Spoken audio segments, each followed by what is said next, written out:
16-year-old Cody Metz knows his Timberwolves. Lou Amundsen, that's Jim Peterson, the announcer on TV. Greg Steamsma. Oh, I already got him. Played at Wisconsin. Unfortunately, he also knows pain. 5 years ago, Cody had surgery to remove a tumor from his spinal column. Since then, he's dealt with headaches and nausea. It's been a long kind of medical process for me.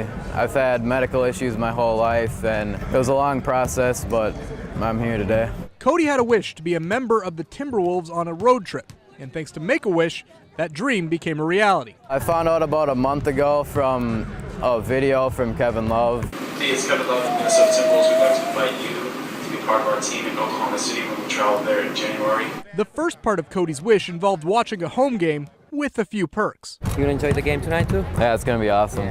So nice to meet you, man. Yeah, nice to meet you. Hey, how's it going? Buddy Derek, nice to meet you. Is your family right here? Yep, mom and dad right How here. you doing? Derek, nice to meet you. you. Glad you can make it out. Yeah, it's fun. Yeah, man.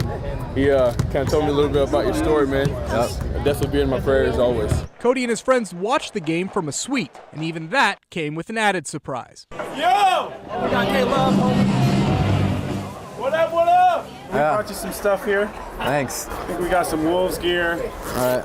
Maybe a jersey of mine in there.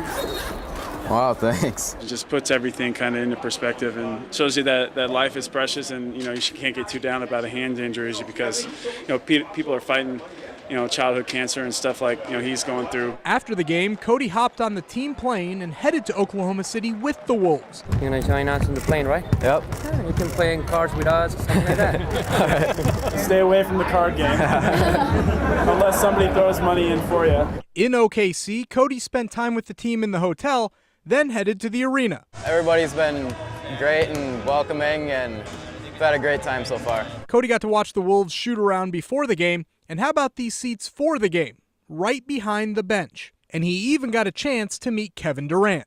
For a kid that hasn't had much to laugh about recently, this whole experience was a welcome change. Pretty neat. Awesome. Yeah, it's unbelievable. With the Timberwolves, Keith Leventhal, KARE 11 Sports. So have you heard this one before? An NFL player and a 7-foot Viking walk through downtown Minneapolis.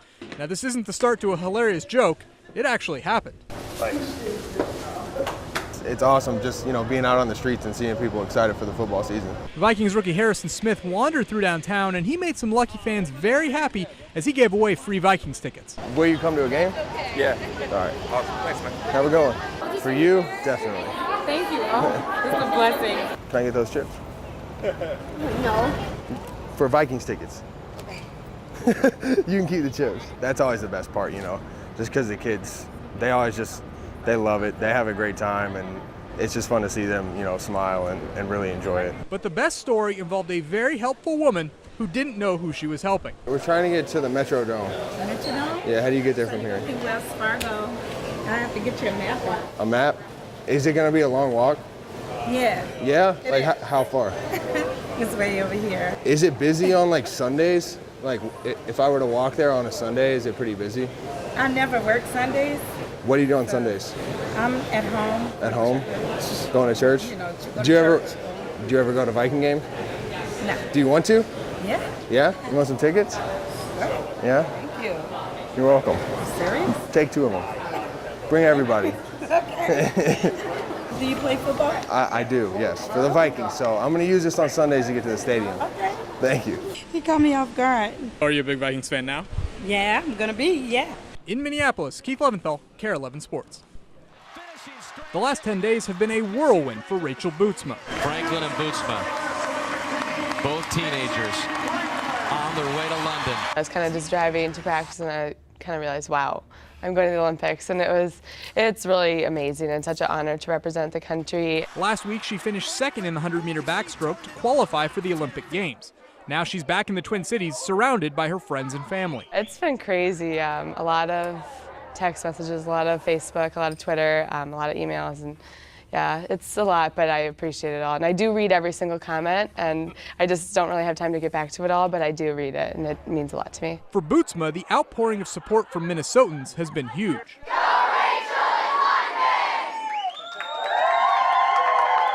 It's been so amazing to have the community and my team and my family and my friends all behind me. I really could not have done it without them. It really means the world to me to have this kind of support. And she hopes she can make everyone proud when she swims for Team USA in a couple of weeks in London. Have you allowed yourself to think what it might be like to have a medal around your neck? Yeah, a little bit, but it would be unbelievable. I just want to represent the United States as best I can and just go and have fun and learn from everything and meet new people and just swim my best. In Eden Prairie, Keith Leventhal, KARE 11 Sports. These are the faces of the U.S. national soccer team, but not the team you're thinking of.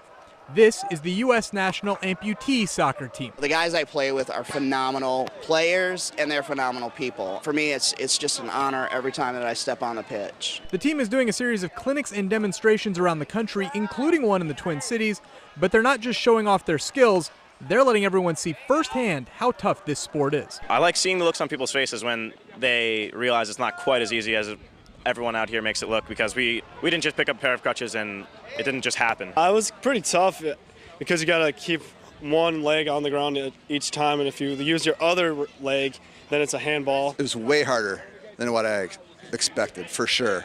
You know, I've never used the crutches before.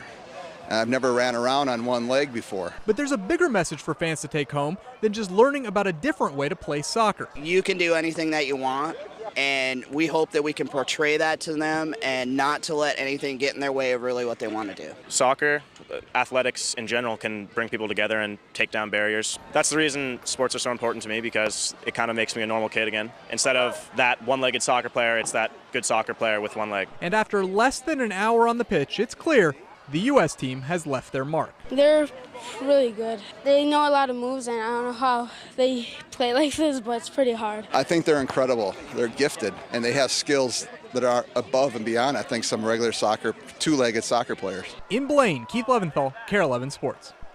In a recent win against Phoenix, one of the Lynx' top players went down with an injury. Simone Augustus is still on the other end. She's doubled over, clearly in some pain. Without missing a beat, Monica Wright took over for Simone. Wright finds the space, make it 22. You know, it was automatic. Monty would step in there, and she played great. Wright was one of the best players in the country in high school and college, but has spent most of her time with the Lynx coming off the bench. It was a difficult transition. You know, I had never really been a bench player before, but, you know, everything is a learning process, and that was a huge thing for my development in order to become a well-rounded player. A 3-on-2 for Minnesota.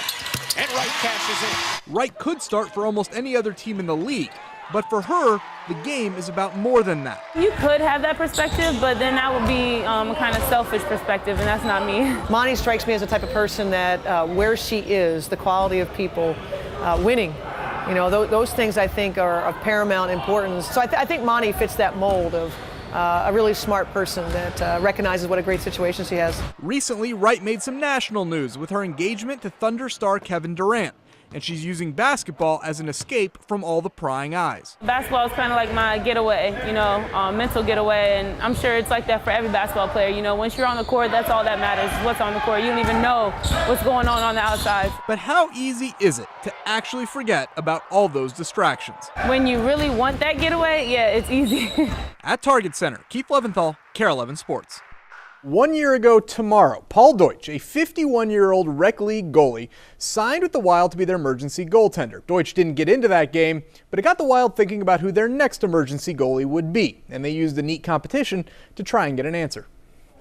Meet Trey Ketwick and Josh Swartout, two guys who come from very different places. I'm a criminal prosecutor for the Anoka County Attorney's Office. We own a family business. We mass-produce pottery clay for ceramics. So what brings them together?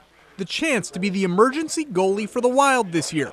The winner of a shootout against former NHL players would earn that title. Let's do this right here. It's going to be a fun time no matter what. That's great. This is awesome. But while these guys may be amateurs, they aren't new to being in net. I played junior hockey out in Montana for a while. I played Division I for Army, the Army Black Knights. Then I ended up transferring my junior and senior year to the University of St. Thomas here in St. Paul. I played high school at St. Louis Park High School, and then played juniors in Bloomington, Minnesota, and then played my college hockey at Gustavus Adolphus. And they showed off some amazing skills.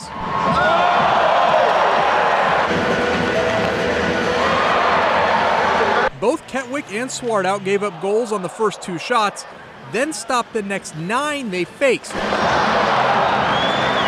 And while a normal shootout would continue until a winner was decided, this shootout had to be postponed. You gotta call it. I love that. We will settle this at a later date. While a winner still hasn't been determined yet, I think we both get it. I talked about flipping a coin. That's secondary to these guys who are just thrilled to be living out their dream. Good job, man. That was awesome. Woo!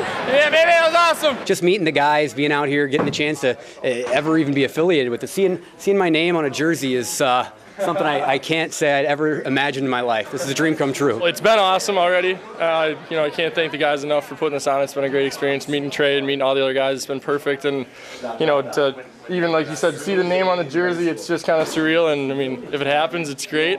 If not, it's been a great, fun ride.